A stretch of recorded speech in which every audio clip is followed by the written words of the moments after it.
hablar de feminismo en singular, en sentido unívoco, es erróneo. Hay que hablar de feminismos en plural y en sentido análogo. Hay muchos feminismos muy distintos entre sí y muchos están enfrentados de manera visceral. Incluso se podría decir que la teoría queer, en cierto sentido, es hija del feminismo radical, de la segunda o tercera ola, bueno, la segunda ola del feminismo, creo, que nace en los años 60. Asume sus planteamientos, aunque de otra manera. Y entonces el enfrentamiento que hay ahora entre feministas y queer, feministas radicales y queer, es un enfrentamiento entre las madres ideológicas de esos hijos, los queer. Luego, en segundo lugar, todos los feminismos son hijos ideológicos del liberalismo, político y económico. Es decir, y esto va también por la cuestión del mal llamado marxismo cultural. No existe el marxismo cultural.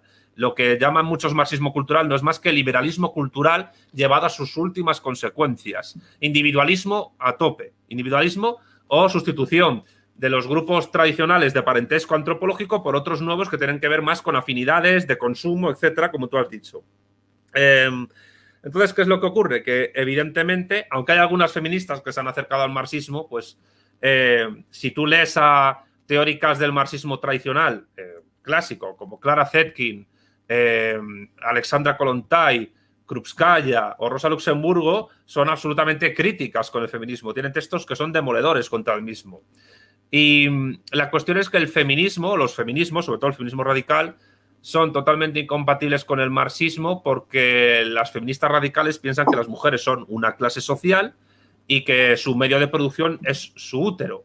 Claro, que esto es contraproducente porque parece que da la razón a los defensores de la gestación subrogada porque no son más que personas que individualmente quieren capitalizar su medio de producción, es decir, su útero para tener hijos, que al mismo tiempo el hijo también es un medio de producción para los padres que lo adoptan.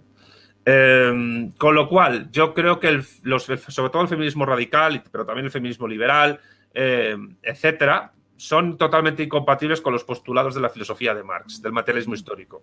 Y esto no implica que el marxismo no defienda la igualdad material o jurídica entre hombres y mujeres. Por supuesto que lo defiende.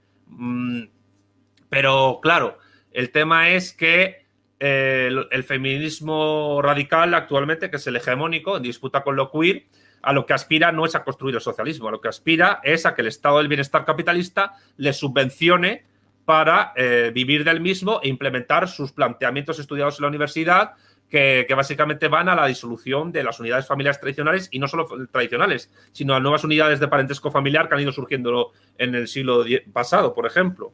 Con lo cual se genera una suerte de subvencionariado, de nueva clase social, que si no fuese por esas subvenciones no existiría y que son correas de transmisión de agendas políticas, tanto de partidos políticos hegemónicos como de fuera.